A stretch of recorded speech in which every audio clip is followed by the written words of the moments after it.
NPR News. I'm Debbie Elliott.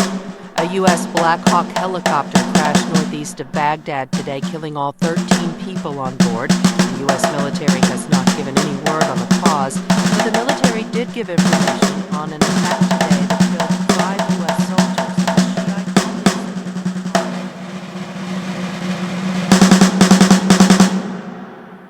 Welcome to. No, geez, no, that was Phil's. That's mine. Wait, what? That's my intro. No, I just made that up before we got here. It's our new catchphrase. Oh, Okay, let me try it again because I was rudely interrupted. maybe I did hear it from you before then. No, I just made it up before this episode. Never been done before. Welcome to American Fork Podcast. I like it. Yeah, you do? It's almost like I'm having deja vu. Like I experienced this before. It's more like deja, I ripped you off. Oh, okay. We are a group of friends who fix America by just talking about things and then it's fixed, right? Yep. We talk about them and then we don't need to worry about them anymore. And it's solved. You're welcome, America. No action needed. Yep. But we've realized that America is split. It's forked. It's in different directions on many subjects: left, right, up, down. I don't know, right? Yeah. Oh, I already said right, left. That seems to be the main one, though. Under, over. Under, over. Right is the main one. Is that what you said? Right, left. Because you're so right. No. Oh. Don't put words in my mouth. Okay. But because we're divided, we try to come together and talk about things and show that, you know what, we can still get along on many subjects, even if there's that one subject you don't want to talk about, that you don't get along with. Yeah. So with me, as usual, my friends, Phil. Here I am. Hello, Phil. Welcome. Oh, no, I say welcome to you. And you say, welcome hi, to me. Well, okay, that sounds right. Okay. And Jake is here.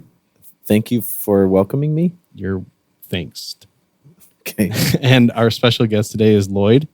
Lloyd is a combat vet who piloted some pretty cool machines overseas. Yeah, most importantly, I'm Jacob's dad. Yeah. That's right. It's Jake's dad. I thought I recognized He you is. from somewhere. So this man has a little insight into some of our hooliganism growing up. Yes, the main reason we brought him here is to talk about the military experience, but there's probably some battles at home involving us that you probably have to talk about as well. Jake, why do you look so nervous right now? I'm shaking in my boots. No need to be nervous. No, for the listener, a lot of our families were all very welcoming. Phil's not so much. Just kidding, Grandma. I know you're listening. But Jake's household was always awesome, and we did take over at times, I'm sure. Yeah, I remember you guys being at our house when we were little. You were little. Yep, Yep. that's Cool. true. All right. Well, on to American Fork news, which, of course, I couldn't find anything. So I went to the next big cities, Orem and Provo. Happy Valley time. What is it? Oh, you wanted to know? What happened? I was just going to tell you I found a story. What's going on there? So Provo and Orem are talking about combining their 911, their emergency dispatch centers, because apparently, depending on which cell phone tower you ping off of, you might be in Orem and get Provo emergency lines. Call 911 and vice versa. Yeah. This is apparently a fairly common problem. And so they're talking about combining the two to increase the efficiency of the system, as well as, the overhead would actually be lower too. Because right now they have two facilities and they have two operations. Combine facilities, yeah. And increase. There might be a longer wait time. 911, what city? Yeah. Yeah, Right. it's always a good sign when the government is consolidating, like critical infrastructure. Yeah. Isn't that what that is? Or like, oh yeah, we're combining. It'd be like combining police departments, kind of. Yeah, I kind of don't know. agree with this one, though, because in this story, it talks about the different areas. Like, for example, Weber County in Utah has one dispatch center.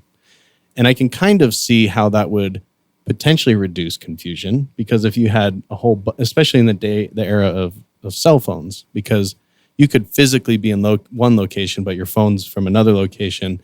And if you ping off the wrong tower, you know what I'm saying? Mm-hmm. Well, and I guess too, it's like Provo and Orem are kind of like the same city. Like Yeah. you can be driving, you won't know when you're in Provo or Orem. I thought it was the same city till I read this article. You Yeah. thought they were the same? Yeah. You've been up here in Salt I Lake grew up- I so thought long. the city was called Provo Orem. Yeah. I grew up with the city next to it, and I just didn't really know. No, I think we've talked about this before, but I guess people who weren't born and raised in Utah County mostly don't call it Utah County. They call it Provo. Like people in Salt Lake, they're like, Yeah. oh yeah, I'm going to Provo. They mean Utah County, Right. but It could be Linden right, or Lehigh. Or, exactly. yeah. Anyway, I always heard it called Happy Valley, or Happy Valley. which I don't think there's anything wrong with So that. they should have a Happy Valley Dispatch Center. Yeah. For all Yeah. of Utah County. I think so. But what I was getting at is Weber has one, Salt Lake, which is a very big, Salt Lake County has 2, and Utah County, Happy Valley, has 4 right now. So you can see that they're kind of split up if you consider what other counties and areas are doing. So by consolidating it, they'd be down to 3, and then I guess that makes things better. Yeah, Yeah, I could see why when it comes to law enforcement and dispatch, it could be confusing.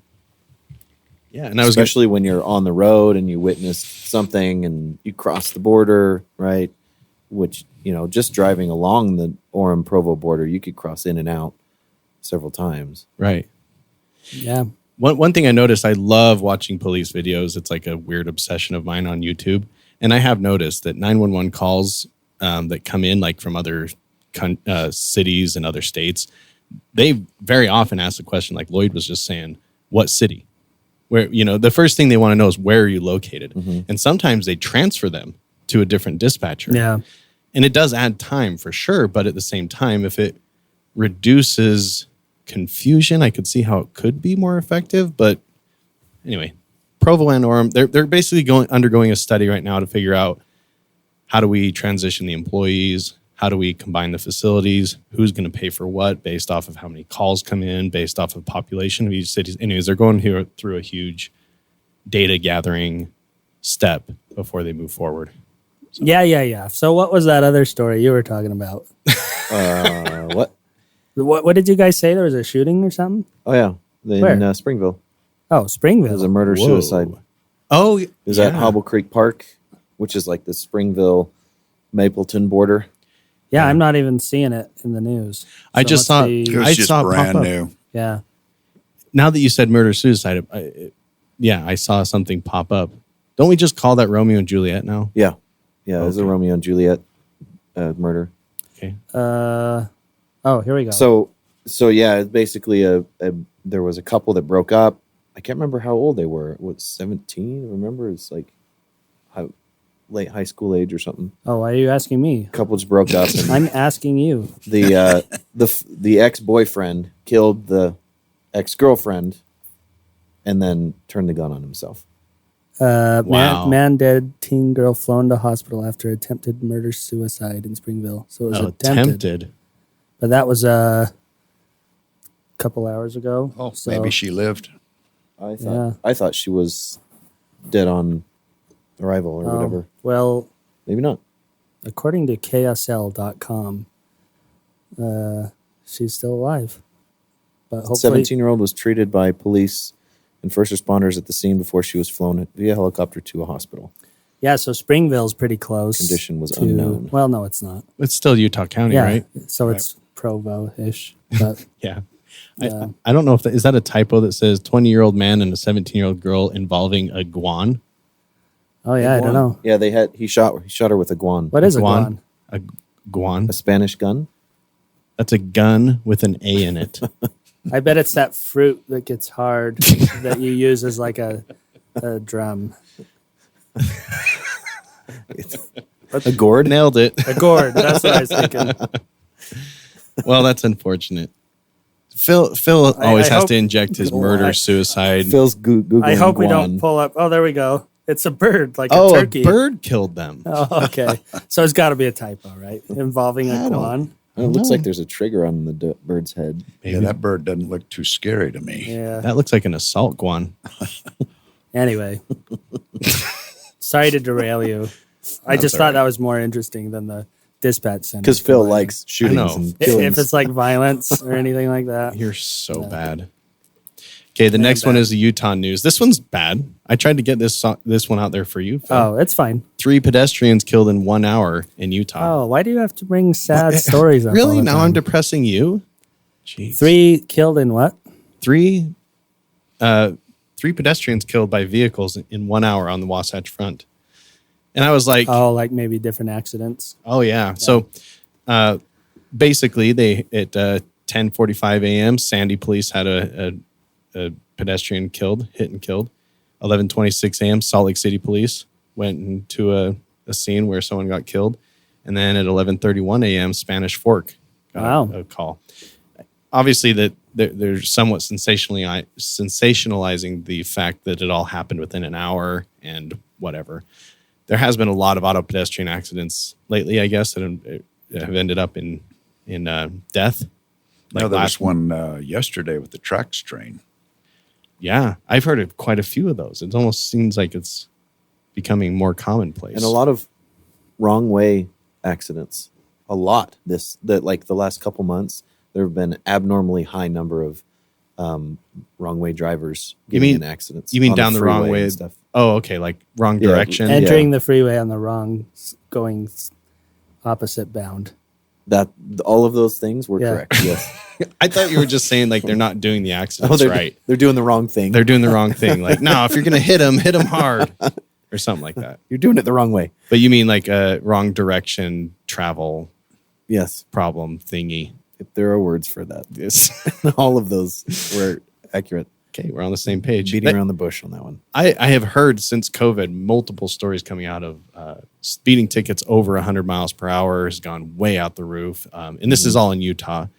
Apparently, incorrect directional flow traffic accidents, which is also a correct term for this, and auto pedestrian accidents apparently too. So this whole story is talking about like we need to bring awareness to this. And the other thing this story brought up was that a lot of these pedestrian accidents are hit and runs. Like people are just leaving. Wow. So Right. it's not just a tragedy. It turns into a criminal situation Yeah. after that. So That's crazy. Were those 3 that you referred to criminal hit and run things, or did well- just so happen that they brought them up because they were all within an hour or whatever of each right. other? They're kind of taking advantage of that, sensationalizing whatever. But I mean, it's all sad. But I know, like, if Tyler was here, he'd be yelling at me because I'm not giving details. But the one in Sandy City was a 5-year-old that was run over by a postal service truck. It was terrible. Did Obviously, they travel fast enough to hurt somebody? I just found out on this story that apparently they do. It makes me want to going stop downhill. speeding while texting. This is what made you want to or do stop that. texting while speeding. No, whichever of those two. I actually don't ever text and drive. I don't even know what you're talking about. No. Well, I remember my postman, he'll drive right up on the sidewalk. And he won't even get out of his he little just sticks Jeep. his arm out there. Yeah. Oh, that would be me. Yeah. The next one in Salt Lake City was a 24-year-old lady and her 2-year-old daughter. The daughter's fine, but the lady got hit, went to the hospital, and she ended up passing away later on. And then the last one was a cyclist hit by a semi-truck, 49-year-old cyclist. So he was probably going, cycling on the side of the road in the semi-truck. He got caught in the back tires or something like that. And Oh, that sounds terrible. yeah, Do it. Slow down, Utah. That's Yeah. what we're trying to say. And keep your eyes on the road. Slow the go. Yeah. save someone's freaking life. Who do you think we are? Nevada? Right? We're like Eastern California here soon. Yeah. So, and on to nationwide news. I have 3 stories. Wait a sec. 1, 2. That's not 3. 1, 2. Yep, 2 stories from nationwide news. This just in. 2 stories. The first one we don't have to talk about at all. I'm just going to bring it up. Okay. Today is the 21-year anniversary of Shrek. Oh, The movie Shrek came out 21 years ago. 21 years. Can you? You know what's funny about that? Have you watched that Mike Myers? No, you haven't because you don't have Netflix. And you were It just is gonna ask animated, if though. You're asking, no, it isn't. Well, But Shrek it is the weirdest show you've ever seen, ever. It's a Mike Myers documentary. Like, remember when 8 shows in the 80s were like dark and like people were like in front of mirrors and stuff? I don't know. It's like weird like that. But he's a weird guy. And he played himself as Shrek in it, but in like a real life Shrek costume. That sounds weird. I either blacked out or none of that made sense to me. I don't know what just happened. I'm telling you, it is even weirder than I just described. But anyway, We watched Shrek at my house as a family last week. to commemorate the anniversary. It must have been. I was wondering why the kids wanted to watch Shrek. Maybe someone brought it up. It's been 21 years. On VHS? Is that how you watched it? Nope. Oh. Laserdisc? Amazon Prime Beta? Legally downloaded. from LimeWire. Yeah. Got it from He's not from Mike. Napster. From Napster. Anyways, this story went into... Oh, I didn't know this until right now, but Mike Myers wasn't the original pick for Shrek or the original prick for Shrek. Oh. It was Chris Farley. And then Really? he died. Oh, yeah. Mhm. Which I don't know. That would have drastically changed the character, in my opinion. But Yeah, I've never heard Chris Farley do a Scottish accent. do you think he would have? Seems to me it just would have been He like... could have just been himself. exactly. The Matt Foley impression, Yeah. Yeah, he would just be Matt Foley, only green. or the these fries are good Oh, yeah. from SNL. He's the girl the eating girly fries. one. No, but the thing about this new show on Netflix, Mike Myers I think he's done a lot of stupid stuff. He's a really talented guy. Like He is unbelievable. he plays all these different characters Yeah. and does different voices for all of them. And it's like, I swear they use different people for voiceover. They're that like distinguished. Like you can't tell it's the same person Austin Powers, he did talking. he did a few Yeah. characters on that. yeah, He's when, good. Mike Yeah. Myers is. when he won that film, Austin Powers won Picture of the Year. I was really excited. Oh yeah. And best actor. So not, yeah. Nope. Hey, we talked about this way longer than I thought. I just thought it was interesting. What the story brought up was that anyone that was born and raised on Shrek can now legally drink. I Yeah. don't know why. That's Or they can get their kids to watch it. exactly while they drink alcohol. Do you guys know who was originally the intended Neo for Matrix? Chris Farley. Wasn't it? No, I actually know who it Will was. Smith. Uh-huh. Yeah. He said he did Wild Wild West instead. And when Wild Wild West bombed and Netflix killed it, he said it was the greatest You mean The regret of his Matrix life. killed it? Or what did I say? Netflix. Yeah, Matrix. That was bigger regret He than said it was the biggest regret of his life. Than staying and then with- he slapped Chris Rock on the face. And that's face. probably the first one now of his life. Yeah. right. At The first moment, regret. yeah, the first on the The list. first biggest. No, I hear that Johnny Depp was also in the running, I guess, Yeah. to do it. So, Keanu Reeves was not at, I mean, he was on the top 5, I think, but he wasn't 1, 2, or even 3, maybe. But I still think he's the perfect one. Oh for yeah, that. you can't imagine someone else being casted as a Keanu big role Reeves. like that. Yeah. He's one of the few celebrities that I really like. I like Keanu. Like he's your best friend. You just call him up. Yeah. I'm like, dude, my motorcycle. And he's like, don't worry. Yeah. I get it. Okay. So the next nationwide news I have is the newest in high gas prices. Oh. I don't know why you're excited about that. I didn't know they were high. This is news to me. What? It says California $6 a gallon could spread nationwide, which is Frightening. bull crap. Yeah, Six. that's messed up. Do you remember? I don't remember exactly when, but during the Obama administration, that's all I remember because everyone blamed him. It went over 4, and everyone freaked out. Like that was it. That was the limit. Now we're like way in over 2008, 2009, you're saying? that. Yeah, I think that's when it was. I remember because I moved to Boston that year. So the moving truck was like a disaster to fill because Yeah. we had to stop every hour Like and put like $300. $200 in it. Jeez. But Now then, it's even worse. Yeah. but that's every day now. Yeah. That's It's just crazy. when you go to the gas tank. So, yeah, gasoline. Apparently, it's fairly common in California to have $6 a gallon price range, and the projection is that that's going to go across the nation. Yeah. From what I recall, and this is all based off memory, is that once it hit $4, there's a huge outcry, and then the Obama administration or whoever did some things to actually combat the price. And I don't remember what that was, but it's like, at what point are we going to see some action to get the prices down at this point? Well, what can you do? Because they're saying, oh, we're not going to buy oil from Russia. We're going to get it from Venezuela. Well, do you know Venezuela other is like communist the worst? country? Yeah. Right. Or Kuwait or whatever. Like, other than drilling our own oil more, which apparently, even if the president says we're going to give 1,000 more permits out, that doesn't mean they're going to pump oil out of the ground tomorrow. In theory, Yeah. I don't know. He did approve the use of certain percentage of the oil reserve, emergency reserves that we have, which I think is a dumb idea. Yeah, that's not going to do any good. We're In not fact, in a global national emergency, just because gas prices are high. just because we're not buying Putin's oil, Europe is. And even if they quit today, Putin's still making all this money from fertilizer. He sells a lot of fertilizers. Oh, really? Yeah, about 40%, I heard, fertilizer comes from Russia. I didn't know he's a poop salesman. 40% of our fertilizer in Yeah, the that United we States? get here in the United States and in Europe. And, of course, Ukraine is about 40% of our wheat crop. And they're not planting. So this problem with inflation is going to last a long time, I think.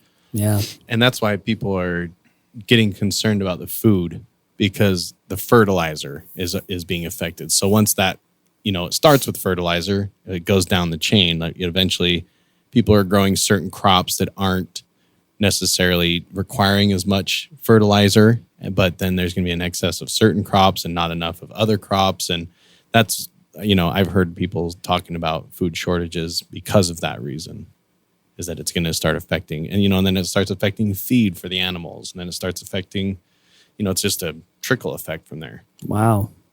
It's almost like someone could have predicted this. Like Yeah, they didn't. It's almost like that. Almost, not quite, but almost. Because they're also, aren't they complaining about formula, baby formula? Yeah. Were you getting to that? Or? I was going to, but I didn't bring it up. Oh. But yeah, there is a baby formula shortage, apparently. Yeah, I guess they just, I just heard they had like a couple deaths from it. Malnourished kids. Yeah. There's So a they had couple some kids safety admitted to the recalls. hospital. Well, I just heard on the news that who's our president right now? Biden. Joe Biden. Kamala Biden. Oh, Biden is doing Joe an Manchin. order to commandeer military aircraft to expedite formula from Europe into the United States. So he's going to fly it on military aircraft. Uh-huh. I don't know if that'll do any good, but we'll see what happens. Yeah, that might help. there's two effects. Obviously babies drink this stuff, but also drug dealers cut drugs with it. So if you're going to go buy drugs nowadays, it's probably just going to be pure. It's not going to be cut with any baby formula. Yeah. Just as a heads up. So we're helping the drug. No, I'm saying heads up. Be careful. If your normal dose is whatever, maybe make sure it's not too pure. Yeah. Lower your dosage. Well, I would imagine most, or I would say more, and I don't want to get into I'm a dude. I don't know about this, but I would imagine they'll encourage more women to breastfeed because, in theory, that's a simple solution. But as I understand, you can't have a 4-month-old that you've been feeding formula and then start breastfeeding. I guess it doesn't work like that, but. You've had 9 kids, Phil. How do you not know how it works? Well, I know that they breastfeed and then they if get they milk. stop breastfeeding, then your body doesn't produce the milk Right. anymore. I understand that. And concept. in some places, they breastfeed till they're 16 years old or something like that. No, they go a very long time. Yeah, in the Philippines, it was common for a kid who's as tall as his mother is sitting down to walk up, lift her shirt up, and Stop with these stories. I don't want to hear It's it. a real story. I know. And just be I want milk, Mom. If you can ask for it, you're too old. Not in the Philippines. No, I'm just. That's my cousin Eric. His Remember that? post-pubescent voice. Your cousin Eric My was. cousin Eric would do that. He'd go up to his mom and say, gink, gink. Yeah. Gink. I think that's what Trent says too. Not to crap on any mothers out there who, whatever, do it as long as you want, I guess. Well, apparently it's better than just not having food for your kids. Well, yeah, that's what I'm saying. obviously, if it's now, and some people can't breastfeed, some people, whatever. I get that. But Yeah. So breast pump sales might go up. yeah, breast pumps, Wet nurse. That's a term, wet nurses. right? People that get paid to breastfeed other kids. I think they'll do like that thing in Mad Max where they had like those huge women all hooked Oh, up yeah. to the sewage system that like, and everybody drank breast milk because there was no water. Fury Road. Oh is my that- gosh. So That was Wow. breast milk was like the currency pretty much. It Yeah. was like the gold standard. yep, Wow. What husband wants to drink formula? yeah, Yeah. exactly. It's crazy. So- It tastes gross. If anyone needs a recipe that does not involve formula, give me a call. Because my kids were breastfed, but then there was actually a homemade recipe that we would make their bottles with. And it was a bit of a pain in the butt to make. Like it took a lot of time and whatever, but it was great. I think my mother-in-law was saying that she was fed powdered milk and Caro syrup. Is what she said. Like some mixture of that was what they fed babies. And goat milk is very close to women's breast milk. Yeah, the protein I've heard makeup. that. I've the heard protein people- makeup of goat's milk is more similar to humans than any other mammals. Huh. And if breast milk tastes anything like goat's milk, it's nasty. It will ruin your coffee.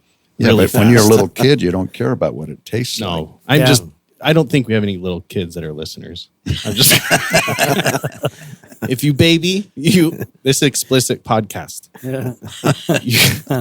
you go take your smartphone to your mommy and delete this. Anyway, it is crazy and it's a terrible thing. And I've heard so many nightmare stories. We could get off on these. This might be a conspiracy theory podcast, but what's the company? Nestle That's who makes the thing. They are an Eating babies. evil, terrible company, in my opinion. Oh, really? Yeah. And I'll tell you the really quick story because I already went in there and now you guys are going to be like, but what are you talking about, Jeff? So basically, and I got this story from a lady that was from Africa, and Yeah. I can't remember what part. I want to say Uganda, but she said that they would bring free formula to these villages, and they would like give them tons of formula and say, this is going to make your babies healthier. This is going to make them better. And it's going to give them the full nutrition that they need because they're having problems with malnutrition, right? And they're all breastfeeding. So they would take all the kids in the village and they would get them onto this formula. And then they would it's like the first one's free with the drug dealers. And then they'd take it away and say, well, now you need to buy it. But in the meantime, all the women's breasts have dried up. Yeah. They can't afford to buy formula. And they actually had babies that were dying because they were just completely malnourished at that point. And they'd take the formula that they had and they'd dilute it. So it wasn't as nutritious. When they'd sell it to them. Well, not when they'd sell it, but when they'd stop stop giving them free. They started rationing it out, basically. Right. Like, because they're running out. So they half the dosage of The recipients, nutrition. not Nestle. Right. The users of it. This is one of those big users. things that's just kind of swept under the rug. But Nestle's, blamed. I love that thing. It's my favorite. Yeah. Nestle is blamed for killing like whole villages of kids. Wow. And anyways, Well, in the Philippines, when you go in a grocery store, like in a bigger town, almost all the products in there are Nestle brand.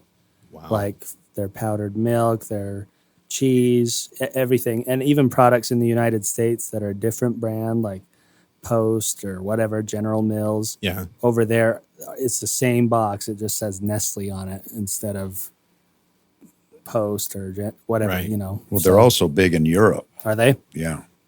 So That damn, what is that mascot of theirs? The bunny? A cat? Nestle? Nestle? A bunny? Oh, it's a bunny. That's right. Yeah. That damn bunny. yeah. He's a jerk. Yeah, something about bunnies and mice Yeah. for Disney. I'm not following. Oh, I get it. Yeah. Get it? Bunnies and mice are taking over the world and Yeah. killing All the everyone. rodents are taking over the world. All right, on to world news. We've got these two countries called Sweden and Finland that want to join our club, Oh, the NATO. our club of NATO. Yeah. What does NATO stand for, Phil? National Argonauts Territory. Pterodactyl. Ostracize. Yeah. Jake, you need to take a stab at it. That's what I was gonna. That was the one you were going to say. It's I the believe it's what is it? North Atlantic Oh, that's Treaty right. Organization. I knew that, actually. That's what Yeah. Phil meant, though. I Yeah. think. I'm sorry. If you'd have said North Atlantic, I would have got the rest. Now, if you'd have listened to Putin about maybe 2 weeks ago, he threatened to use nuclear weapons if they joined NATO. Right. Did you hear that? Ukraine. And do you Right. think Ukraine do you did, think right? that's If Ukraine was, no, not Ukraine, it's Sweden and Sweden and Finland. Finland. So he's talking if about them they joined joining too? NATO, that they would use nuclear weapons against Finland and Sweden. and do you think that's serious at all? Do you think he would? I'm going to say I hope not, Yeah, I sure hope because he not. says a lot of things that Right. You just can't take serious. Well, you have to take it serious, but wait a minute. Just look what he's trying to do. Yeah. He it is hard to know what to take serious. And of course you have to take it serious. If a Right. guy has a gun in his hand, and whether you take him serious or not, even if he's making any kind of threat, Right. you got to take him serious. If you don't do something about it, and he does something, then The only time it turns out where you're totally the effect of it is if you go, oh, that's just Jimmy with a gun. You know what I mean? Oh, it's just Jimmy. It's like, hey, Jimmy, maybe put the gun down. Like, whatever. You got to diffuse the situation somehow. That's actually why I brought the story up, is because I wasn't aware he said it specifically about Finland and Sweden, but I know specifically he said it about Ukraine. yeah. But the reason he doesn't want these countries to join NATO is because they're bordering Russia. And I think Sweden or Finland, I'm not good on the geography there, one of those countries is one of the longest borders that borders Russia. And so there's a lot of land that's connected right there on those countries. Yeah. The other reason I brought it up is because it kind of seems to me, and I don't know world politics, but it seems to me a little bit like shaking in their boots. And then they're like, oh, I need to join this team in this time of, emergency. Yeah, it kind of, I don't know how I feel about it, because it seems like all this, like,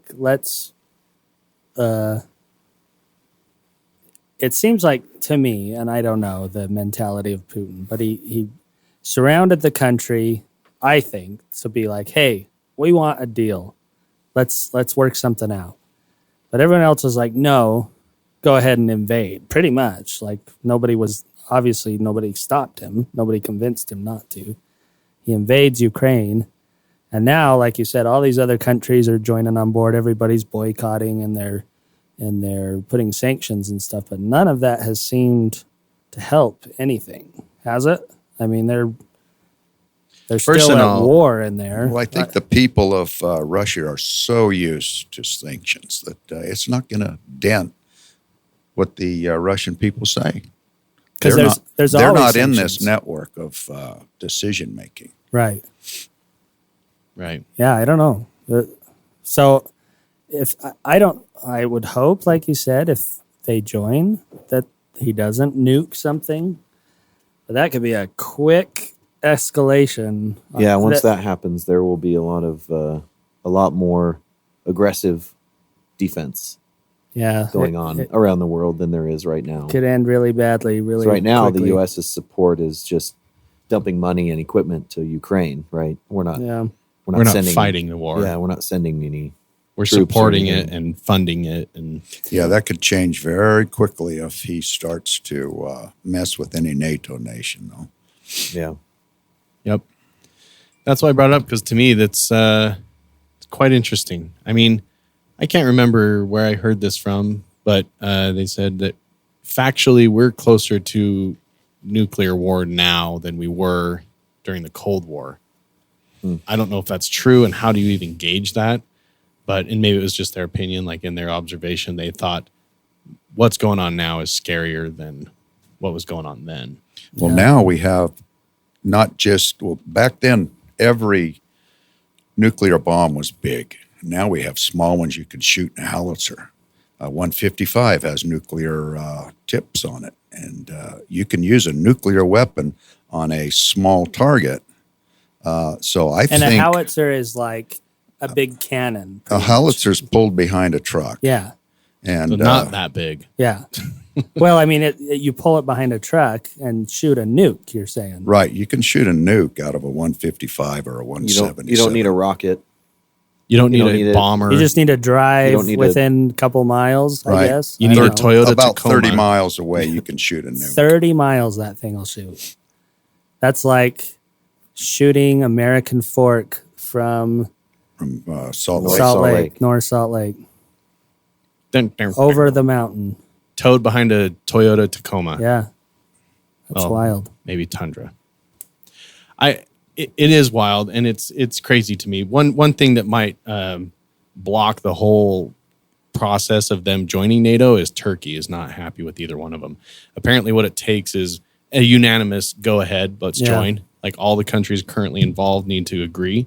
The reason Turkey's a bit pissed off with them is that they are saying that they basically house what do they want to say, like militants or people that are against Turkey. They safe house them. They Really? allow them to be in their country without punishment, without extraditing them. And I'm trying to see the exact words I used here, but And they can veto. Just one vote can Yep. veto. yep. Oh. So they're Sweden and the other country I was talking about. They're a little concerned that basically Turkey's going to put the kibosh on them. Do Sweden or Finland have very much military clout? Would it I mean- matter if they joined or not? Other than Swiss Army knife. IKEA. now NATO is more countries, I guess. I don't know at all. I don't know them militarily at all because to me they've kind of always been neutral. Not really. They don't want to take sides. Is it I or is think- it Switzerland that's the neutral one? Switzerland's neutral, but so is Sweden. They they haven't wanted NATO until Putin has invaded Ukraine. So that's scaring them. Yeah. Yeah. So they're running over to the guy with the big biceps, America, Right. and they're saying, "Oh, we're buddies, right? Remember Yeah. us? Well, that's what Ukraine's doing, We made those knives." I guess, because I guess they voted no to join NATO, Ukraine, and then now this is happening, and obviously they, Yeah. I don't know. I think Ukraine, the reason why I think this is such a big story is because it's pretty cut and dry that Ukraine would not be allowed in. Even if they applied and wanted to go in, there'd be countries that are saying, nah, nope. There's been enough seedy things in their past that, they don't want to. I can't remember all the qualifications, but anyway. The only thing I could say is it'd be like the lesser of two evils. NATO would probably want them in as an affront to Russia because, now we're like even closer. I don't know. But I think that could be even more inflammatory. Just like Russia now is more pissed. I don't know. You need like a 5-year work experience, right? And background check, and it's like applying for a job. yeah. They check the sex offender registry to see if Yeah, that yeah. country's there. They provide 3 references. Uh-huh. I'm still rooting for Elon Musk versus Putin hand-to-hand combat. On Mars. Yeah. On Mars. Televised. To the winner goes Ukraine. Dana White puts him in the octagon. Yeah, why hasn't Tesla made a tank? An electric powered tank. Well, we can see how bulletproof their windows are. That Or impact that resistance. Tesla truck pretty much is a tank. Yeah. Except for one. Never mind. We're not going to. Well, remember when he brought it out and he's like, "Look, we're gonna drop this 20-pound bearing on the glass from like 30 feet, and it won't even crack." And it fell down and it cracked it, and everyone's like, "Ah!" And I'm like, "Yeah, but that was freaking a lot of. It didn't break it. Like that's like almost a gunshot, I would think." But, Yeah, I'm half tempted that was actually staged. oh, that they wanted. I mean, to look at break the it. amount of press they got. For Yeah, that. true. Anyway, Anyway, that's about all I got. Oh. Turkey might cock block the other guys from joining NATO. yeah. We'll see. I would love to have more people join NATO because the goal, I believe, is stopping World War from occurring, and I'm on board. Yeah, I don't know. I'm probably very naive, but I feel like the opposite would be the path to peace. That like saying, "Hey, Peace And- and strength.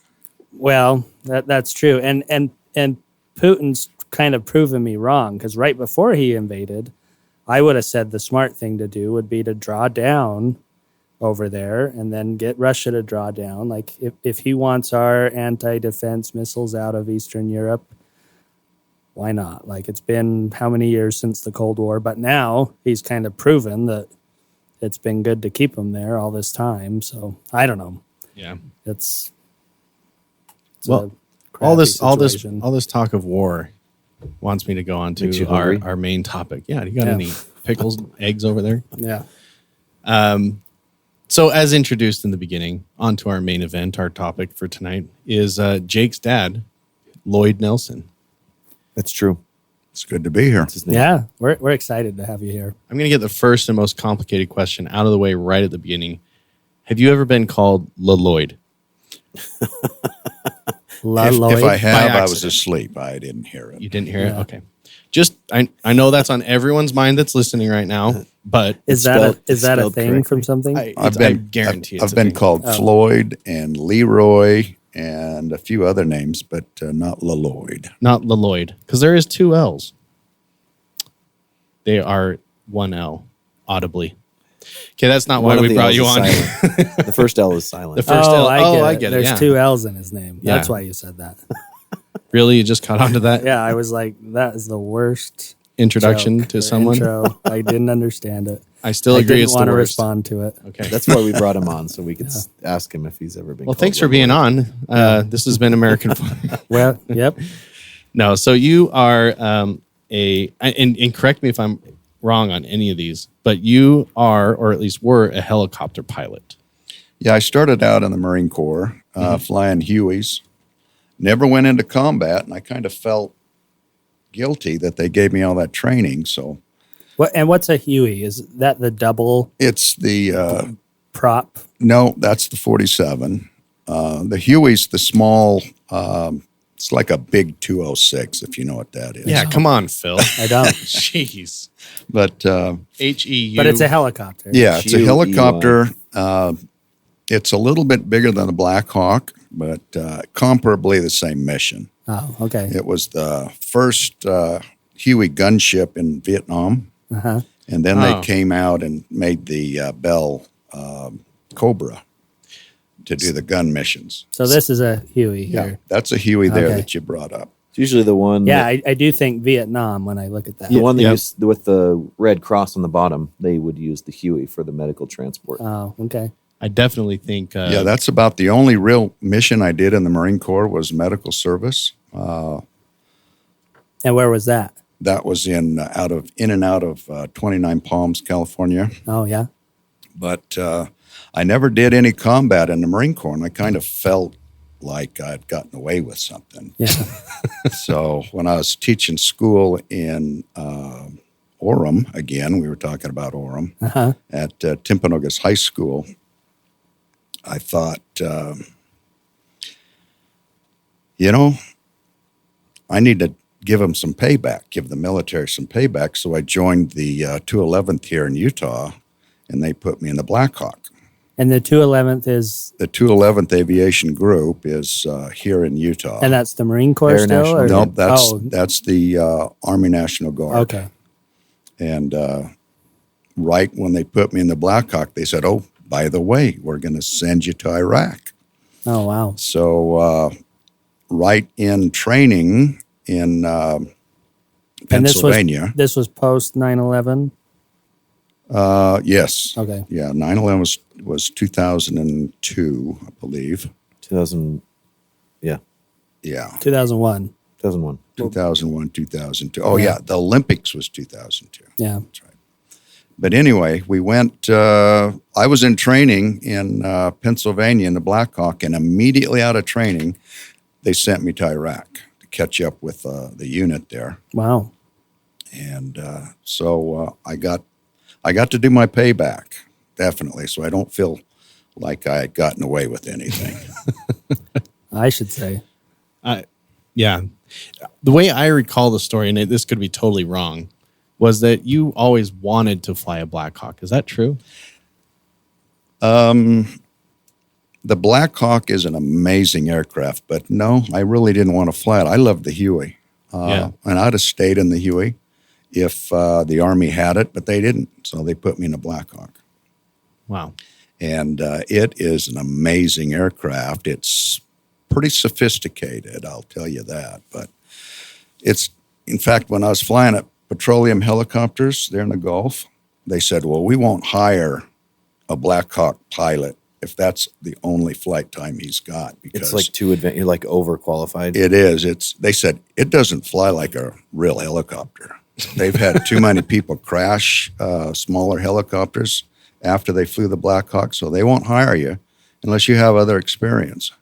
Petroleum helicopters they fly To the onto oil platforms. The oil platforms Right. in the Gulf of Mexico. And why is that? Is it because the controls are more sensitive, or why? They take all the, well, for instance, when you pull pitch, you try to make houses get smaller, and you go up in the air, it puts more torque on the main rotor. Mm-hmm. And so you have to apply opposite rudder pedal to keep your nose straight. Well, the Black Hawk puts it in for you. Oh, okay. And so you get in a smaller helicopter and you forget to put the pedals in when you pull pitch. Yeah. And you cross up and your whole day's ruined. So there's more automation going on. In Right. the Black Hawk. There's a lot of Yeah. automation. In fact, days in Iraq would get like 100 and push 110, 120 degrees Yeah. Fahrenheit. And we'd fill a full bag of fuel. So we'd just tank up. In a Huey, you have to kind of download on fuel because you'd be too heavy. So you download on either passengers or equipment or fuel. And when you say, we might interrupt and clarify some of these things. So fine. download, you mean like literally take the weight down. You're trying to get right. You have the to weight either down. get the weight down with fuel, with passengers, or with equipment that you're hauling. Okay. But in a Black Hawk, you just load it and go, and it's 120 degrees outside. They're designed to get So- in and out quickly, and And you full can just tanks, full everything. tank of just fuel. Rock and roll. And when we start talking about this shoot down, I'm glad we had a full tank of fuel. Oh, yeah. Yeah. And a lot of the reason we brought this up, and we're going to get into this story, obviously, is that during combat, you were shot down. I was. Just once. Just are there people shot down more than once? When I got on with Air Methods here, Uh-huh. the guy interviewing me was a Vietnam pilot. And I was kind of talking about, I got shot down. And he says, I was shot down. I said, how many times? He said 4. whoa. Holy crap! Kind of made me feel small. got gypped again. He's like the older guy. Like, Yeah, he was. oh, He was you were an old only guy. shot down once. Well, maybe we'll hire you. Yeah. So you made the transition from the Hueys to the Blackhawks, and then you got deployed to Iraq first. Is that Well, where I you were? went straight to Iraq from my initial training, and I wasn't done training. The unit that I'm with had to train me, and we trained in country Wow. during combat flights, and so I was still in training. So you were training in combat. You would fly combat missions. We flew a lot in Kuwait before we went into country. Mm-hmm. So I got my night vision goggle training and everything in Kuwait, but I was still doing training when I was in Iraq. Wow. And so you'd get home for the day, and you'd be sleeping in a tent, like the big Right. things they set up there in Iraq on the military base, and you're flying out into combat as you're getting trained. I did formation flying mostly. That was the training that was left over, and night vision goggle training. Yeah. Initially in Kuwait's where I got that training, but most of my experience flying with night vision goggles was in country, in Iraq, in combat. Wow.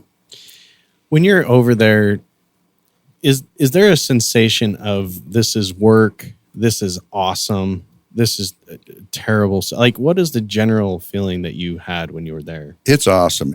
anytime you fly. I don't Okay. care where Yeah. you're at. And you're so busy thinking about what you're doing, you don't worry about somebody shooting at you Right. until it happens. I mean, you're prepared, you're trained for it, but you're not really thinking in that regime there. You're thinking about the mission. You're thinking about what's next. What's next? But it's awesome. You get off the ground and it's just Most a cool definitely. experience. I've seen some things and done things that most people don't even think about. Wow. And when you're flying in a Black Hawk, is it just one pilot in there? There's a crew of 4. You've got 2 door gunners and 2 pilots. Okay, they're 2 pilots. So you're always with, actually, there's a crew of 8 because you never go single ship. You always have a wingman, at least one. So another helicopter that's Right. accompanying And you're you. flying close together and you kind of give each other support. Yeah. And if it wasn't for our wingman, when I was shot down, I wouldn't be talking to you today. Wow. And are these helicopters equipped with weapons themselves? Can you fire weapons as the pilot, or is it just the In the gunners Huey, and the you could side? have fixed forward guns. They were the funnest, and rockets. Uh-huh. But we didn't have any rockets. We didn't have any fixed forward guns. They were all crew served. So it's just the guys behind you that were yeah, shooting. sitting sideways. Yeah. If you want them to shoot straight ahead, you have to kick the rudder out and let them do it. Right. But it's actually better to have crew served weapons because you don't have time to shoot. Yeah. And Because you're maneuvering, you're right. watching what you're doing, what you're running into. The Cobras and the Apaches kind of took the shooting part of Huey and Black Hawk flying away. Yeah. They do that, and we were just hauling people and ammunition and supplies from point to point. And we would get in trouble, actually, if we looked for trouble. It found us, but, they want us to do our mission. They want us to avoid it. But sometimes it just raises its ugly head, and there it is. Yeah. So if we just jump right to this big situation that I'm sure everyone talks to you about. So the day you got shut down or that time frame, what was going on? What kind of missions were you running? Because you weren't looking for trouble. Well, we were headed from Balad, which is north of Baghdad, going into Baghdad. And we had just opened up a new area. We used to sneak around on the east side and slip into the side of Baghdad. But they had just cleared a new area, and so we came from the north straight in. And you're flying from the base into Baghdad? from Balad, which is north of the base. Okay. It's called Anaconda or Balad. And that's the City? airstrip or wherever your helicopters are? Or? Yeah, we had helicopters and F-16s there, Oh, wow. and a contingent of Marines that flew the 47 and with their Cobra. But we never mixed with them. We never did any missions together. So we were flying out of Balad, heading to Baghdad. But I got to back up into January. This was February of 2007. Let me back up 2 months because this story gets better every time I think about it. And I didn't think about this at the time. I think you might have thought about it a lot. 2 + 2 = 4 here, but in January 2007 was my midway point for the deployment. It was a full year back then. And after a full year of being in country, people get out. I got out. Yeah. And so they don't make it full years anymore. It's like 3 months, 4 months. Anyway, after 6 months, they let us go home for a little R&R. And came home and took Jake here and the rest of my family to Disneyland. And so in January, while I was in Disneyland, while we were in Disneyland, EZ-40 got shot down. Which is another... I didn't know it at the time who it was because I can't get any information for it until I got back. But it was one of our sister squadrons I didn't know any of the crew, but they had 12 people on board, including the 4 crew, and they all died. Wow. It made the face of front cover of Newsweek magazine. Were they the ones that crashed in the mountain? No, it was out in the field, pretty close to Baghdad. And they were shot down, you said. They were shot down and they caught fire, and no one survived. Wow. And these are people you knew? Or No, I didn't know any of okay. them. I didn't know at the time if it was our unit or not. I see.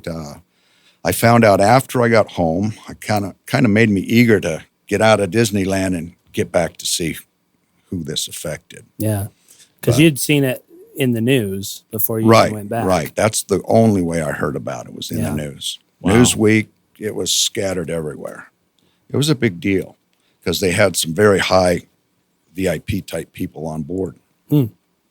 They made some mistakes, but I won't get into that. But when I got over there and found out who it was, I got back in the cockpit and started flying. And just about maybe at the end of January, beginning of February, just a couple of weeks before I was shot down, we are headed from, again, Balad south into Baghdad.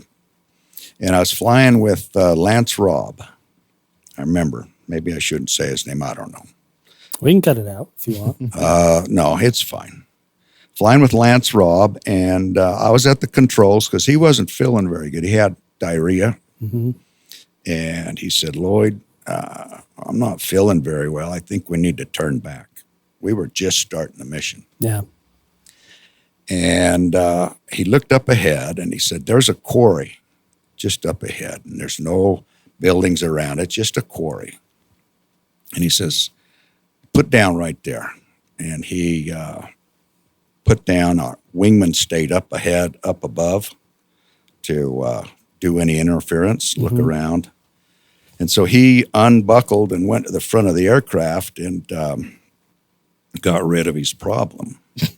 And then Took a dump. he did. Okay. got back in, strapped in, and he was fine for the rest of the mission. Nothing happened. And now go back to 2 weeks from that. Yeah. I think what happened, we didn't put 2 and 2 together back then, but we flew over that same quarry 2 weeks later, and that's where they shot us down. Oh, really? So I think what happened is Someone saw you, probably. somebody saw us, and they said, that would be a good place to put a couple of Dishkas, which are like Toyota pickups with a machine gun in the back. Right. It's old Soviet surplus that the Soviets left there when they came out. And so they put 2 guns in there and some mortars. And we flew right into the middle of those 2 guns. Oh, wow. They opened up on us, and Scupper said, they're firing at us 12 o'clock, and he ducked down as low as he could get. We were just maybe 20 feet off the ground, 130 knots. Wow. And 130 knots is what? About 140 miles. Essentially miles an hour. 20 yeah. feet off the ground, 140 miles an hour. Wow. And we thought we had made it by. My first impression when I looked at him, I could see the muzzle flash just below the nose. And I said, why haven't they hit us yet? Because we were just right there. Yeah. We had 5 Delta Force personnel in the back, and they said they flew. They could see off to the side, and they could see the gunner. And he said that gunner was not firing the weapon; it was firing him because that truck was rocking, and I can see why they missed. Yeah. Until we went past them, and then we caught 4 rounds. And what kind of rounds are they? I mean, 50? They're like a 50 cal round. Okay. Only it's in millimeters, about 12.7 millimeters, but it's the size of a 50 cal. But it's a big bullet. It's not a bomb of any kind. It is. It's We a took large bullet. We took 3 of the 50 cal and 1 from like an AK-47. Okay. A 30 millimeter. We got hit 4 times just as we went past. We thought we had made it. Joe Bass on the right side, he took out the guy trying to shoot from the right side. I was in the right side, and he probably saved my life.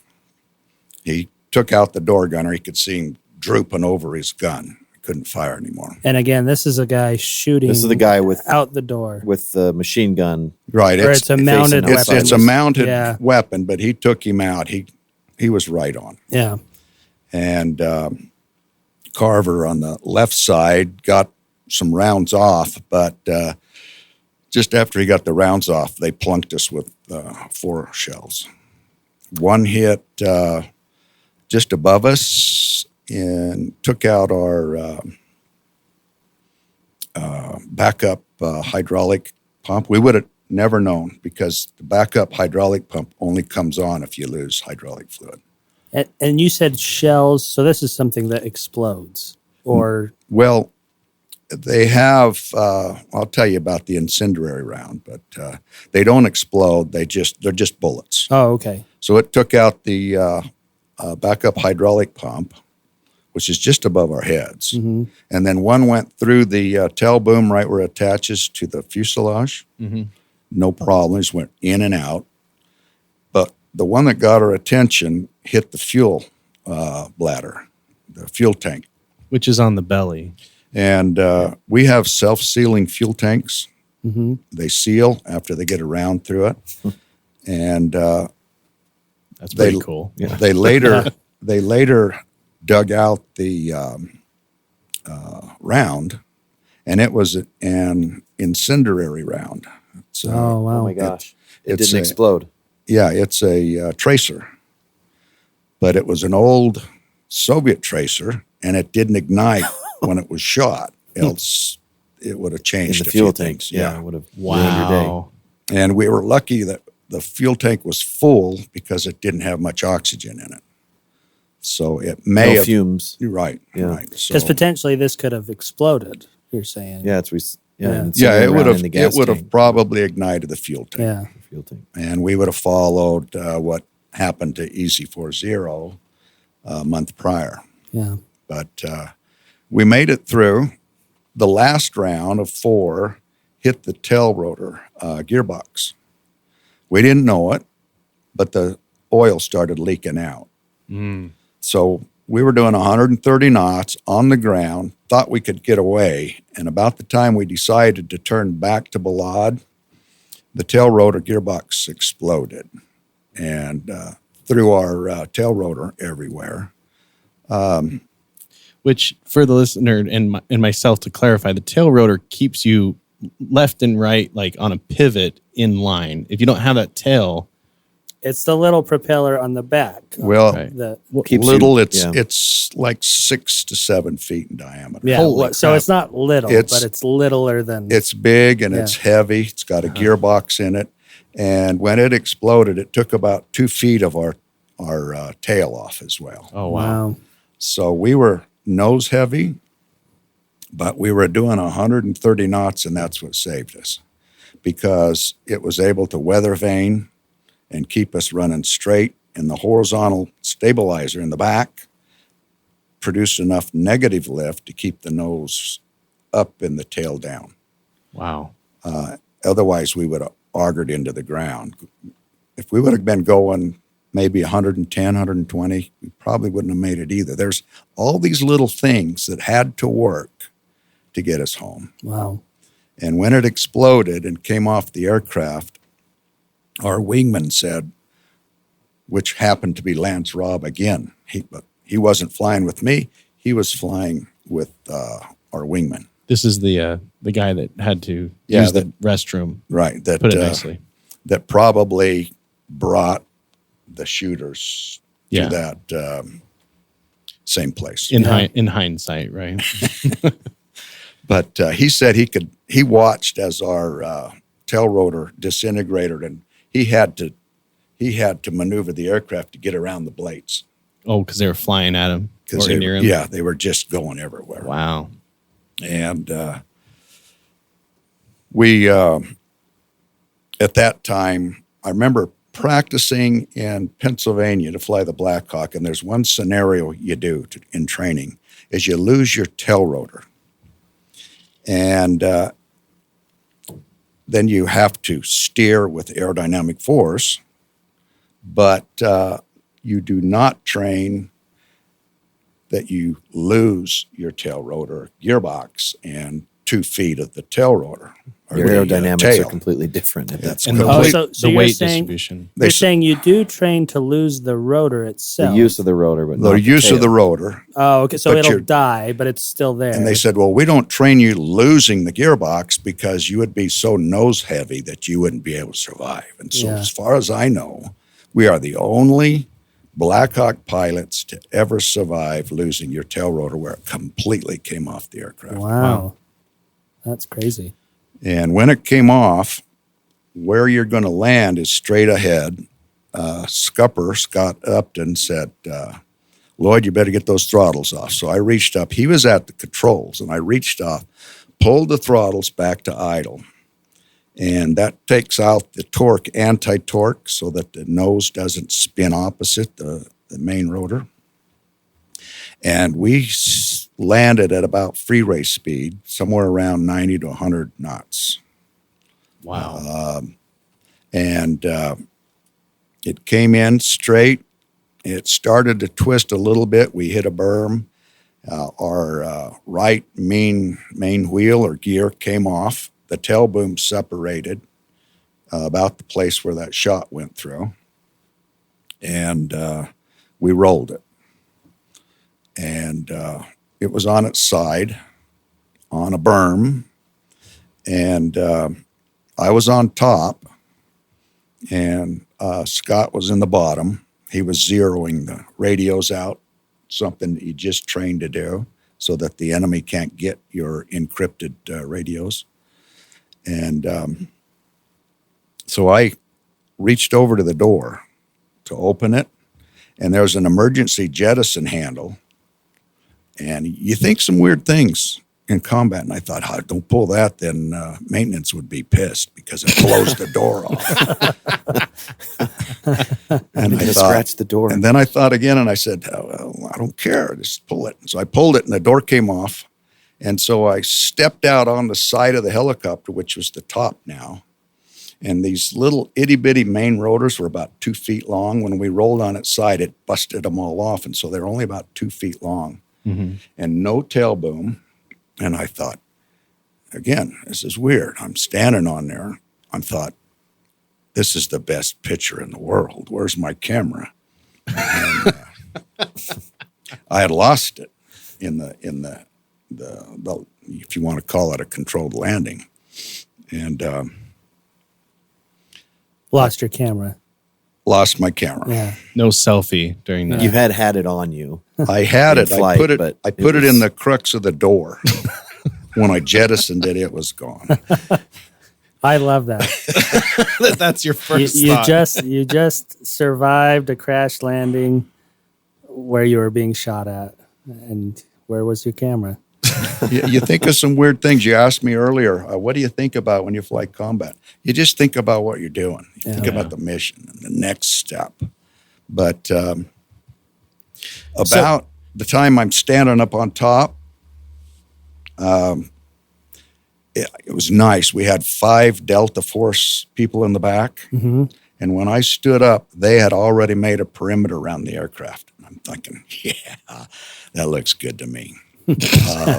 They were ready for combat. And then Carver saw a black Mercedes coming towards us. And he cracked a round off with his M16 and turned them around. They took off.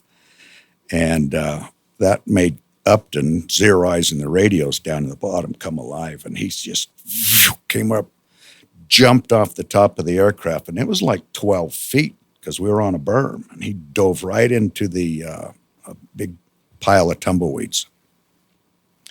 And I was gingerly walking down the aircraft down the nose of the aircraft. on the windshield wipers. Yeah. And I said, I'm not hurt.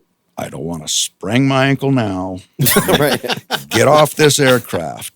So Upton dove into those bushes, and I was gingerly coming down. But when I got down, I didn't have my camera, and I didn't have my sidearm, my 9mm. So I went back in. After that Mercedes turned around, I realized, we have time. And how far do you think, how far from, so you fly between these trucks that are shooting at you, how far from them do you think you are when you land? Well, the guys in the back said that they were so close they could see the guy's eyes. Well, When you were I mean, flying by. When we were flying past, so but when you landed and stopped, how far past them had you we had gotten? flown for about, that's a good point, because we flew for about 4 minutes, which give us 5 or 6 miles. That's pretty far. Yeah. We were far that's enough pretty away long. that there was not a firefight, but we were told that those that shot us down jumped into 2 pickups, and they were blasting our way, and they never got to us because 2 Kiowas, our wingman called out Fallen Angel and gave them the coordinates. And in 6 minutes, there was 2 Kiowa gunships overhead, and they were circling. What's Yeah. a Kiowa? That's a big A gunship. A Kiowa is a baby Huey. Oh, okay. It's like a 206, a Jet Ranger, and they loaded rockets and guns on it, Wow. and they took them out. They took out the trucks. There was As they're on their way. as they over were the- on our yeah. way, and so the firefight never got to us. And then within 7 minutes, we had 2 Apaches. In about 16 minutes, there were 2 F-16s and an AWACS above us. Wow. What's an AWACS? An AWACS is the big Boeing 707 jet with a radar dome on top. That turns around kind Yeah. of. Or, And it surveys. They Is that were right? doing command and control. We didn't know all of this because it was all up in altitude. And as soon as the Kiowas got there, they said, we got it y'all situated. Wingman, you can land and get them out of there. So they came and landed, and they were full of, they had 5 Delta Force in there as well. So they had 5, 6, 7, 8, 9 people on board, plus our 9 people. Wow. 18, there wasn't room for everybody, so all we did was sit in the middle and wrap our arms into each buddy's web belt and pack that they had.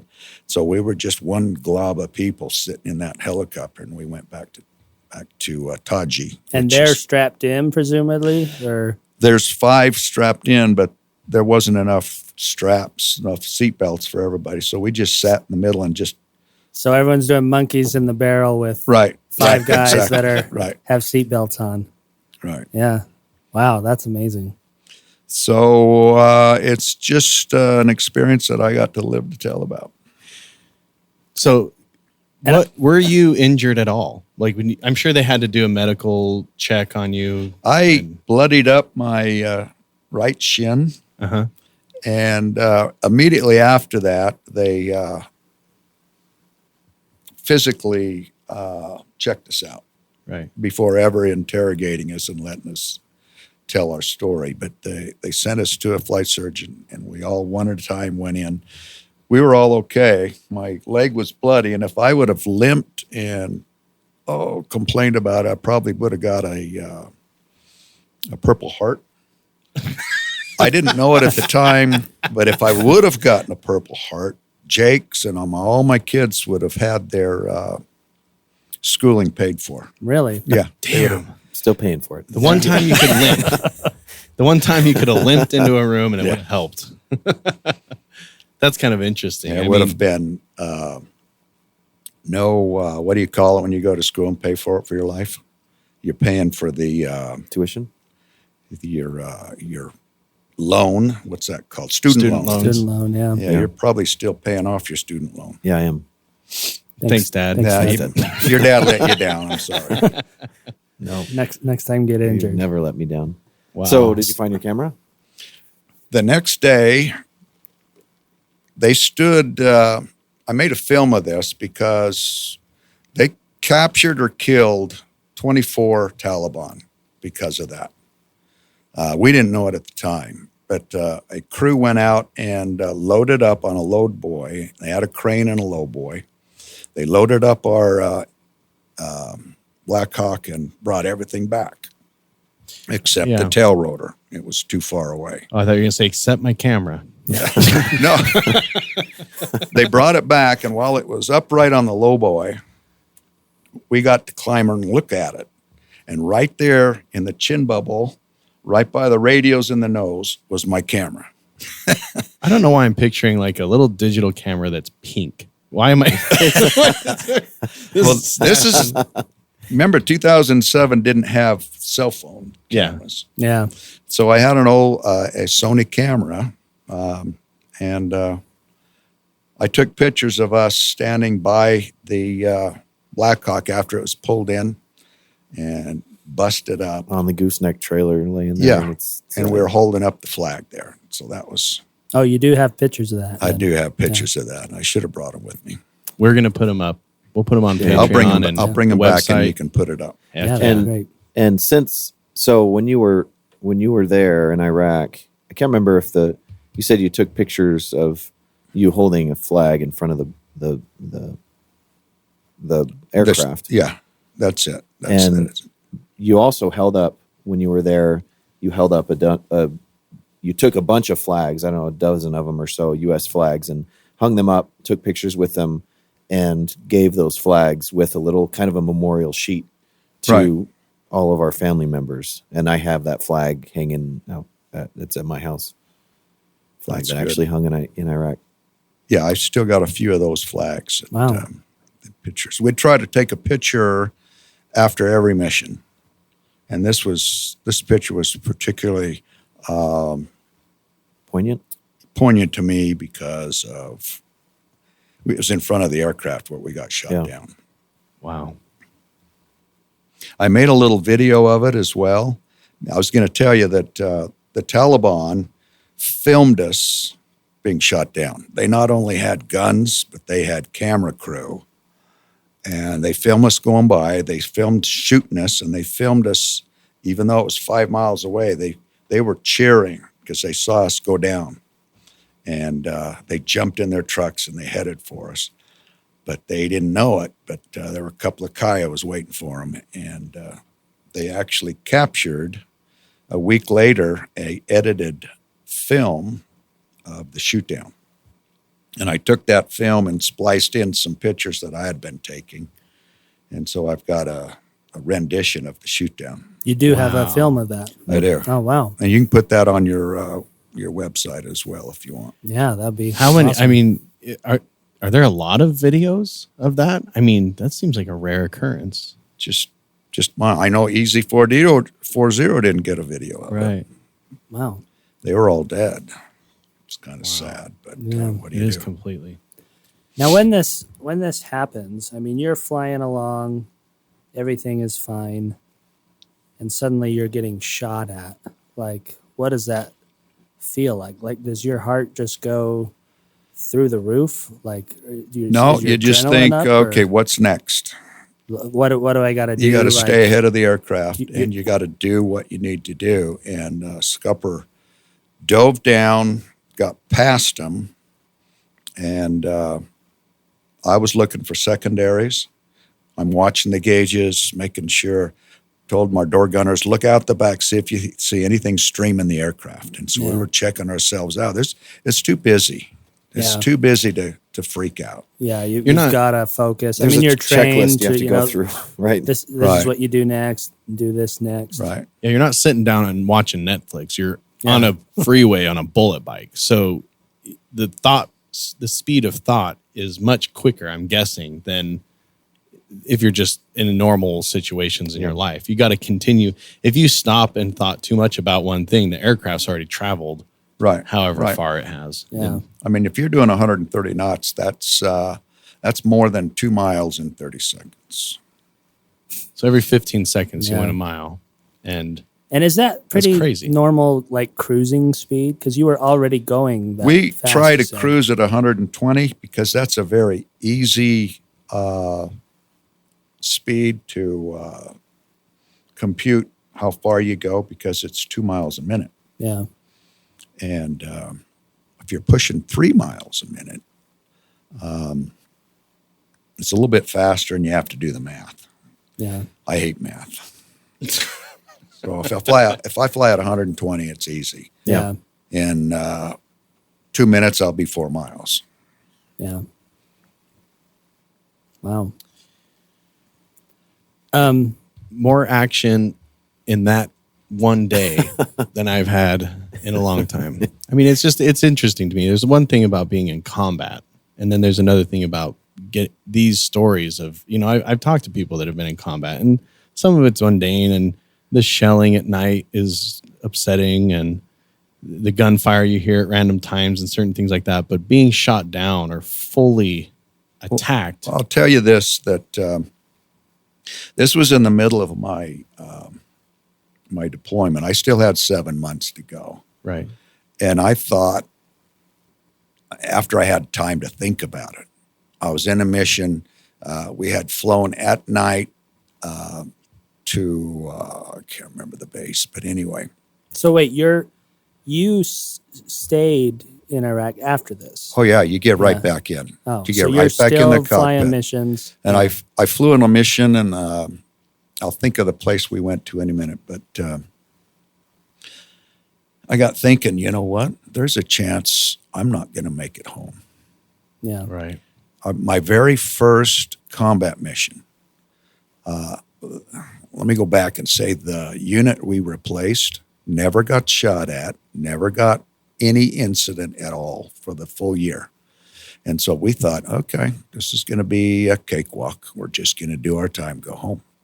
The very first combat mission we had, we took off.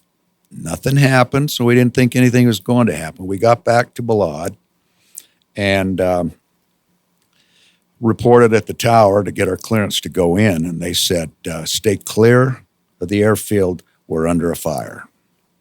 And so we did. We went and loitered around the stream bed that was kind of like northwest of the base, and got shot at. Very first mission. I remember clearly flying. We weren't 100 feet, and we flew right over the top of this berm, and there were two Hajis standing there with their hands to their side. I got to recognize people that were probably bad and others that would just wave at you. They never waved. They never looked up. And right when we passed, they opened up with their AKs and put a couple of rounds in our wingman. And put a round. Actually, it got to be pretty funny because the door gunner, left side, took a round through his thigh. This is in your or your wingman's? Our wingman's helicopter. We didn't know they opened up because we got past. They waited till we went past, and then they opened up on our wingman. And he took a round in his top of his thigh. The bullet went through his muscle, didn't hit the bone, and it went and hit the high freak radio that sits between the pilots. It's about shoulder high. Went between the pilots, went through the radio, came out, hit the fire extinguisher, and it exploded. And it went in the nose and just sprayed white powder everywhere. They had thought they got hit by an RPG, but when they looked at each other, they opened their eye visor so they could see, and all they could see was white eyes, and they started laughing at each other. This was Vasquez, and he's like a dark Mexican. Yeah. And greatest guy you'll ever know. But he just started laughing at each other. And so... and this, you said, is your first mission? This is our very first mission. Yeah. And then it was Lou and Vasquez that were laughing at each other. and Lou Scoville and Vasquez. That's the first thing they told us after we got down. But when they first got on the radio and said, we got to go in, we just took some rounds. And they hit our door gunner. And so we went in. And after that, there's been several times when Tower would say, we're taking rounds. We've got incoming, stay clear. We'd ignore them and go straight in. Yeah. Because normally they would shoot mortars into the Air Force side, but they'd leave us alone. We got hit a couple of times, but it's such a big base. It's the adage of big sky, little bullet. So we wouldn't hang around outside. We'd just go straight in the base after that. Wow. Yeah, hanging out outside doesn't seem much safer. Yeah, it's not. When you got all these Taliban that's lurking outside the base. Right. And you're primary, because you said you were with Delta Force personnel. Yeah, we had 5 Delta Force. Is that on board. primarily who you shuttled around, or what? We shuttled around a lot of people. Oh, Some people, high-profile people, we'd take them on tours around. They want to get time in combat because it looks good on their record. Yeah. So we'd fly them around. But most of the time it was Delta Force people going from base to base. so when you get shot down, there's probably no better people to be shot down with. Oh, I'm glad So- we had them on board Yeah. because if we were closer and the Taliban could have got there in 2 minutes instead of 6 minutes, Yeah, that would have made a big difference. yeah. Right. I have one more question, real quick. great. So you have these experiences. When you get home, how does that affect your life? Like you've got to remember these things. They've got to have some impact on you. Like, how has that been? I mean, you've been home now for, what's it been, 15 Yeah. something years? And Age kind of helps it out. Yeah. Time, I should say. But like how long it's been since it happened? you're just glad it's not worse than it was. Yeah. It's very solemn to think Easy 40 had a different outcome, Yeah. but I didn't know him. Yeah. I knew who I'm with. I've seen Scott Upton and talked with, haven't talked to Carver because he was a unit out of Colorado. He was detached to us. But Joe Bass, I've talked with. We've been together, not a lot. I've kind of lost contact, but you just kind of help each other through it. Yeah, I'm sure. And like my grandpa was in World War II, and he almost never talked about combat. And he was involved, and he was there, and it's always attributed to it's a terrible thing to talk about, and he couldn't necessarily confront telling people about it. I guess it was just too much. He was on an LSI in the Navy on D-Day, taking troops in that ultimately never came back, and it was really hard for him to talk about until he was pretty far into his life. I mean, That was a different war. yeah, It was tough. And like they say, that's the greatest generation. They had to go through some very ugly stuff. And I'm just very thankful that I didn't have to do that. We had good facilities on board. We got shot at. I got a few medals that taped on my chest, but I'm home. I Yeah. get to be with my son, and he's got 3 beautiful grandkids that I love to death. Yeah, well, I'm glad you could come on and talk about it because I've heard Jake talk about it before, but hearing you talk about it, it just like, and trying to put myself in that situation, it gives me like a way better appreciation because we experienced this war through the news, this helicopter went down, these people, this car bomb went off, this and that happened. It's not like, personal. Yeah, it's just kind of this thing going on over there. It's and- like right now, I come home from school, and I don't even think my students know that I've been shot down. I just haven't shared it with them. Yeah. But when I come home, one of the first things I do is I get on YouTube and I start watching the raw footage from Ukraine and try to make a picture of what's going on there. Yeah. And I'll tell you what, I'm pissed. And I don't care if we get in World War III. I want Russia to stop in any way possible. Some people say, like Sean Hannity says, I don't want boots on the ground. Yeah. I'd go over now if I could. You would. If I could do something, I'd go over and do it. Yeah. Because it's wrong what Russia's doing. Yeah. But it's not personal for anybody. They hear it on the news and they really don't think about it because they have nothing to compare it to.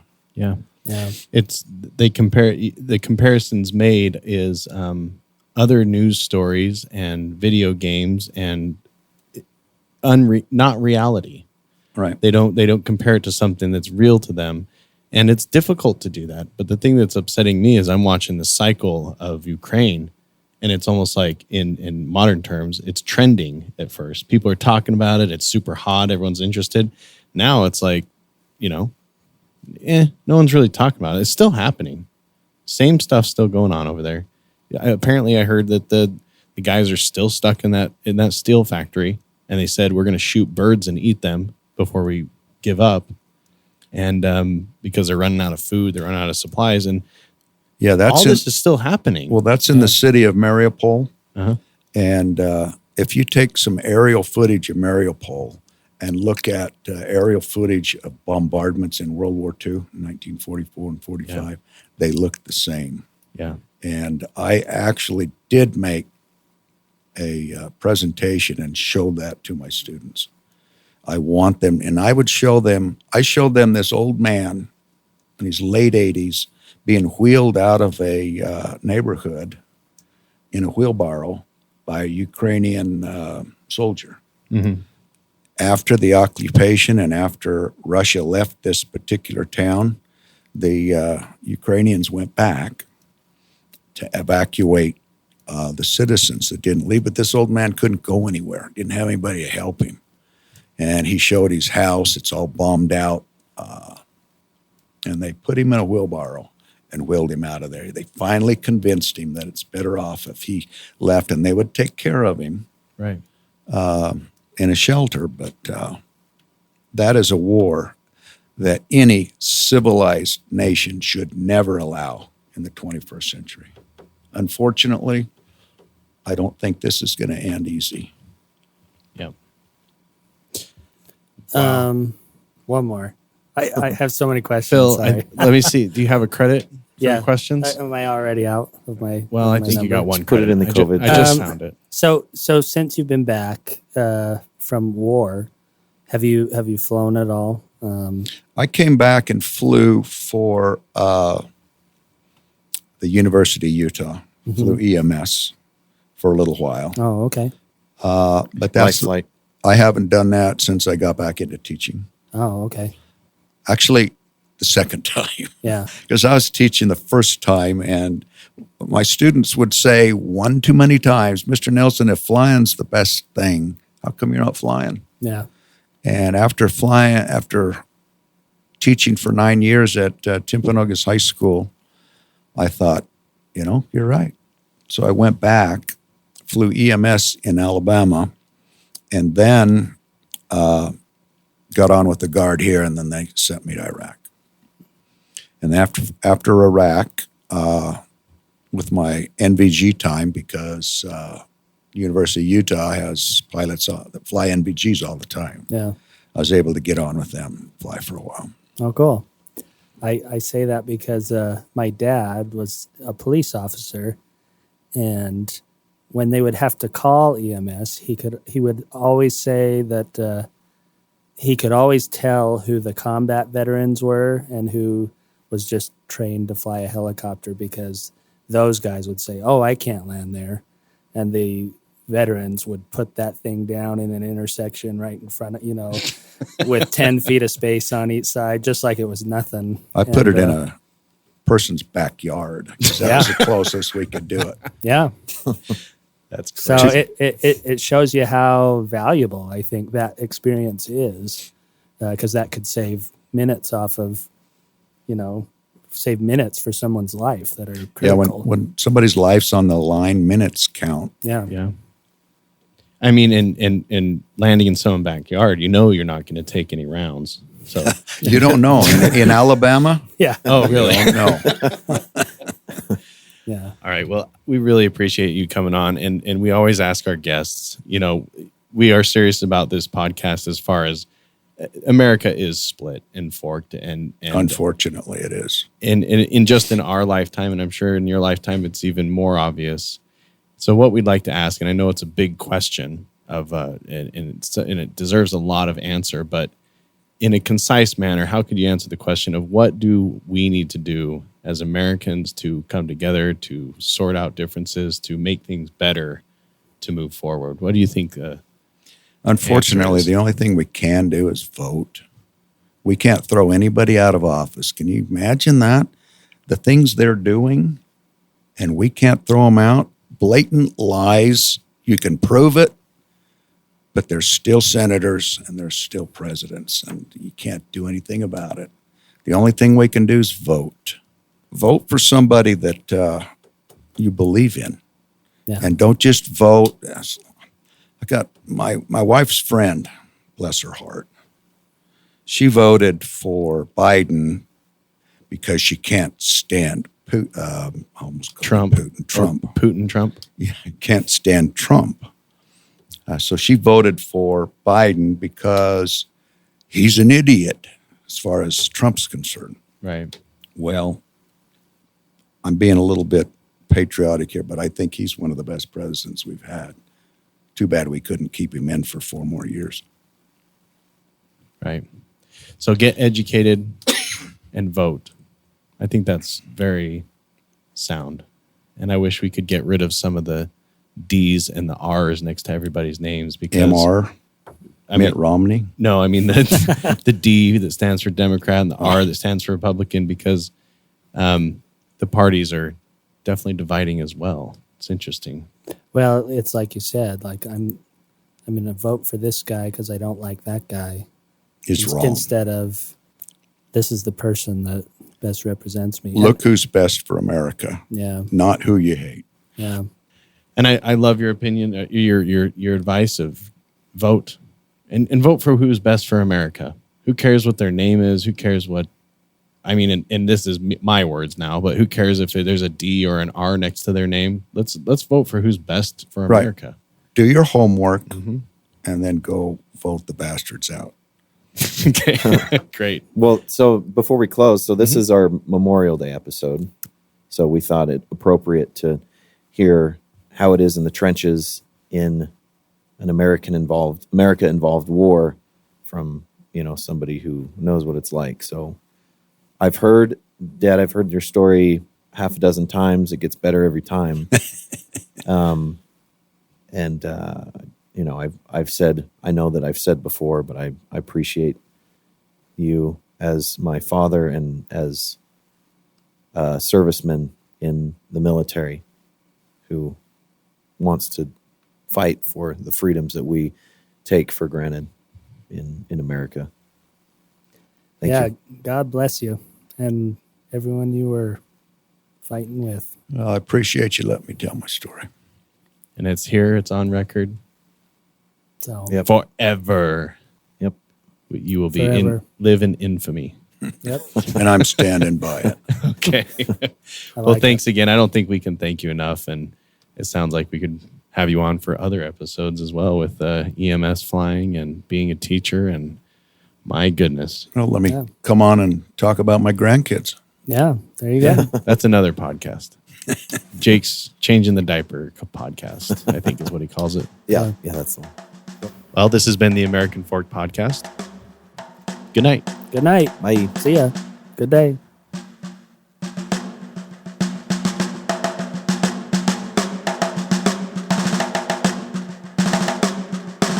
What can you tell us about this crash? U.S. officials say it is still under investigation.